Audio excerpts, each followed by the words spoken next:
Hey, Phantomaniacs, welcome to the newest unboxing here on the Needless Things YouTube channel. And as you can see, the spooky season has begun. Spirit Halloween stores are opening all over the land. We're headed right into Halloween, so it's time to start with some spooky, creepy toy reviews. And what better way to kick it off than with the first new Jason Voorhees figure in a very long time, possibly a couple of years. There were problems. I mean, if you want to Google it, you can look it up. All kinds of problems with who owns the franchise, who owns Jason, who owns Friday the 13th. Major issues basically put NECA's production of Jason figures on hiatus for quite some time. And you're looking at this thinking, well, but I've seen Friday the 13th figures on the shelves forever. They're in Target every time I go, but they couldn't make new ones. And this is a new one, and I dare say the most toyetic incarnation of Jason. Well, I don't know. I guess maybe the Jason X Cyborg is probably the most toyetic Jason, but this one, pretty darn good, and I'm very, very excited to have an Ultimate NECA version. You can see this is Friday the 13th, Part 7, The New Blood. This figure is currently exclusive to Walmart, but will be shipping to other retailers at some point. It's one of those things. I feel like I got really, really lucky and found one just sitting in a Walmart, but I think it's because the box was smashed up, which I don't care about because I'm going to open it. But I can see where, if you're a collector and you want these NECA boxes in good shape, and there are people who just have shelves with NECA boxes spined all the way across, and that's how they collect, and that's fine. But works out for me because I can buy something like this and get a figure that I otherwise might have had some difficulty finding for a little while. So today, we're opening up this incredible Jason. Back of the box, Friday the 13th, Part 7, The New Blood. There's a curse in these woods, Jason Voorhees' curse. They say he died as a boy, but he keeps coming back. Few have seen him and lived. Some have tried to stop him. No one can. He's out there, waiting. So we have, as you can see, the absolutely preposterous puppet head or animatronic head that shows up late in the movie. Spoiler. But if you haven't seen it, you probably shouldn't be watching this anyway. And just a rotten, gutted, nasty corpse Jason that you can... This Jason, I almost want a smell-o-vision version of this movie because you can almost smell how absolutely terrible this Jason would be in person. Like, he would just, it's nasty. But we'll look at the figure in a minute and you'll see what I'm talking about. Bottom of the box, we have the credits for the NECA team. I love it. I think it's fantastic that they do this. And by the way, let's see here. Yeah, they cover everything from the packaging to this photography on the back, everything. And we open up that front panel. We've got the picture of the figure and then the figure itself, which we're going to open up right now using our trusty 1964 box cutter. And I got to say, I'm going to make a call right now. When Friday the 13th, Part 13 finally does come out, you guys, come on, this box cutter is a classic. Work it into the movie. All right. Again, mashed up box. I don't care. But I am going to, and I did, before I bought it, I did open it up to sort of make sure it wasn't all bent up and disheveled and like all the parts were okay. Background, we've got a nice little shot. The pier that gets dropped on our buddy. Very nice. Okay, and then Mr. Voorhees himself. Lots of twist ties, but fortunately I am prepared with my Dollar Tree fingernail clippers that make cutting through these twist ties a breeze. Because look at this ridiculousness. Why is it necessary to have a full, like, regulation noose holding this figure in place? I don't want to untwist that. I'd much rather just chop right through it with my trusty fingernail clippers. All right, is that it? We got all the darn twist ties. Tons of accessories with this guy. Look at the weed whacker. I've actually got one of these out in the storage room, just well, more than a few feet away, but I've got one. Let's see. Wow, they have come back strong. And granted, I mean, these figures always have tons of accessories. That's a thing that I love. But I really do feel like this one is almost an ultimate, because there's so much in here. It's like literally almost every weapon you could ever want Jason to have. What an arsenal this guy has for either murdering teens or taking care of your lawn. Either one. All right, that tape is going to be a pain, so I'm just going to cut right through that. Get those little hands out of there, those grotesque little zombie hands. Oh, man, get out of there, buddy. This is so exciting. It's been so long since I've unboxed a Jason figure. Now, as you can see, let's get this out of the way. This is what I was talking about. All of the nastiness, that right there. Absolutely disgusting. I have the 18-inch quarter scale Jason Voorhees that NECA put out of this version of Jason that NECA released years and years and years ago, maybe like 20 years ago. And it's wonderful, almost no articulation. It's got like 7 points of articulation. But it is just as beautifully sculpted as this one. Look at the, you can see the articulation right there. You've got an upper torso joint and the way they've layered the ribs on top of that joint, and then you can see the ribs through the soft plastic shirt. Just the design and engineering on this is phenomenal. This is a superior action figure, absolutely. Even on the legs, this is a layer of soft plastic, and all the sculpted bone and meat and gristle is underneath this sort of sleeve.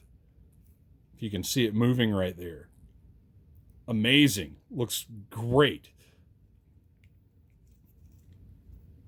Look at the gloss on all the nastiness, all that painted detail. Oh, this is phenomenal. You guys, I'm so excited about this figure. This is Jason X is my #1 want from NECA now that they're back in the Jason business. But this one is definitely one that has been high on my list. I guess second on my list.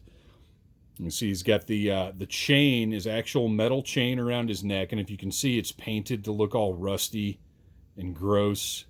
That's the chain, of course, that was securing him underwater before he got freed. Oh, I'm loving the way these layers move together. I don't know if you can really see that as well as I can in person, but just moving that upper torso. Ah, so great.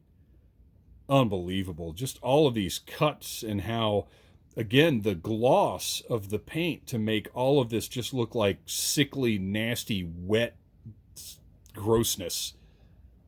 Absolutely fantastic. I know you're sitting there like, take that mask off. Take the mask off. I'm not taking it off yet. We got to wait. It's the main event. We've got double jointed elbows, which I'm going to be very careful manipulating, but they're solid. I don't feel bad about moving them. They move nicely, very nicely actually. And the way that they've done these, it's a little unusual. This is how NECA has been doing these lately, though. Like, it's noticeable, but it blends well enough, I guess. It's not a bad way to do it, and you get a pretty nice deep. He's got a little more stuff going on than some of the figures that have used this, so he doesn't get quite as nice a bend, but it's a pretty good bend in that elbow. And you know, for big old Jason Voorhees, how much does he really need anyway? His hands are absolutely grotesque and disgusting and replaceable. And then we've also got, looks like double jointed knees as well. I'm going to sort of gingerly bend those. Those might not be double joints. As a matter of fact, I don't think they are. I figured there was a little hinge underneath the bottom here too, but it doesn't appear there is. So all we've got here is a single joint. But again, he's Jason Voorhees. He is not Spider-Man. So this is more than enough. And you can see that sort of mashes up into there because, again, this is a separate soft plastic piece. So you've got a swivel and a bend. Just be careful moving this stuff around and keep an eye on how it all interacts together. I expect toys to be sturdy, but there's also nothing wrong with being careful while you're playing with them. And then we've got, look at the treads on the boots. That's fantastic. I'm not sure what kind of joint we're going to have here. Oh, it is. It's the standard joint that we've got now. It's got a rocker this way and then a pivot that way. You're not going to get a whole lot of range out of this, but again, I keep saying it, it's Jason. Look at the different color. You've got the sole and the boot. Just absolutely incredible. This figure is blowing me away. All right, time for the big moment. Time for the big reveal. Let's take a look. Oh, you know what? I didn't even look at the mask. It's got the painted triangle. You can see the rivets on the straps, the detail up here. You know, the old wound from where the axe... Look, it even matches up from the head to the mask, from where the axe went into his head. We've got the torn off piece here with his ridiculously oversized jaw, because this is why I'm making this a reveal, because this Jason looks absolutely ridiculous, but I love it. So here we go. Oh, look at that guy. No human head. This has not been underneath that all those years, but it's great and I love it. And they made it animatronic and crazy, and the big reveal, because this is what happens. You know, he's walking around with his regular mask on, and then it just gets split right in two. And we get that little reveal there of, oh gosh, that's what that guy looks like now? I love it. I think it's great. I love the split mask here. It's perfect. And it's made so that it doesn't, like, you can't just put it on his head. Okay, now this is interesting. I'm sorry, I'm off camera. I'm sitting here trying to look at this thing in person to see it.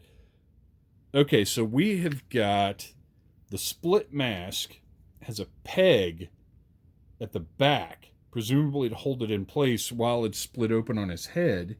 Oh! Okay, so that's how that works. So we've got his regular head here that goes with his regular mask. Just slip that right back on. And by the way, this comes on and off very easily. Some of the older Jasons I've got, you have to fiddle with them, or they're a little too tight or whatever. This one fits perfectly. It's great. So this is what we're looking at here. We've got the screaming head, the screaming angry head, which is actually the one that's revealed because it has the peg hole in the back. This is the one that's revealed when his mask gets split open by essentially Carrie. So you've got Pop. Oh, that's wonderful. I love it. That's great. All right.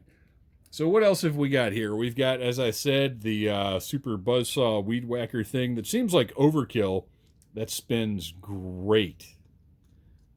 But I have one of these, and if I didn't have one, I don't think I would believe that such a ridiculous implement existed. Which, I mean, it's for, you know, tall tree branches or whatever, I guess. It's not actually a weed whacker, but it just seems like it's a weapon of murder.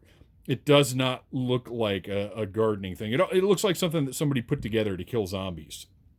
Which, by the way, is in... Oh, gosh, what is that? Tell me in the comments, what's the video game it's basically like a Dawn of the Dead ripoff. I think Capcom made it. I'm sure it has Dead in the title, but the guy gets one of these at one point, and it's great.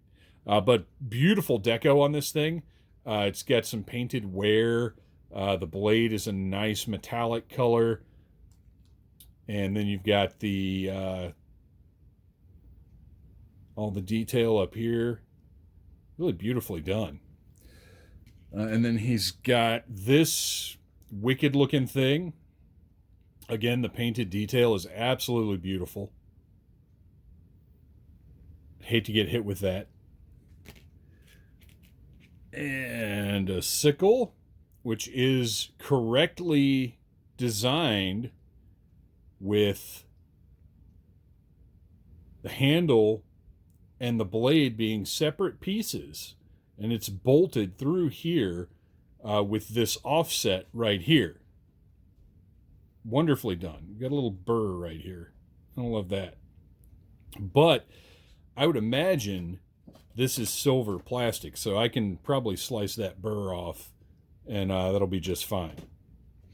And then we've got another, assortment of sort of Jason standards. We've got a great-looking axe. Machete, of course. Every Jason has to come with a machete.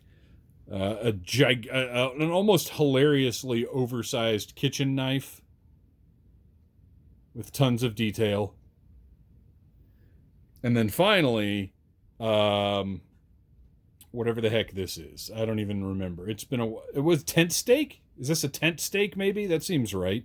A bloody tent stake. That is potentially accurate, but again, tell me in those comments. Oh, wait a minute. You know what? I can look this time. Includes interchangeable head, alternate mask, brush cutter, wood cutter, sickle, knife, tent stake, machete, and axe. I was right. It's a tent stake. It's a very vicious, evil-looking tent stake. I think it's great. You guys, let's swap those hands out, because he does, of course, come with hands that are meant to hold all of these various things. He's got his creepy Hand of Menace is his default hand. And then over here, a hand meant to hold something a little thicker and wider, probably. But let's give him at least one of these weapons before we sign off here. I'm not going with the machete, because that is just too standard issue, right? Can't do a machete, can't do an axe. I want to get him to hold this thing, but that's probably going to be too involved for video purposes. So yeah, I'm just going to, we're going to give him the tent stake. I love the tent stake. I think it's fantastic. Tent stake, good to go. Jason, classic killing pose.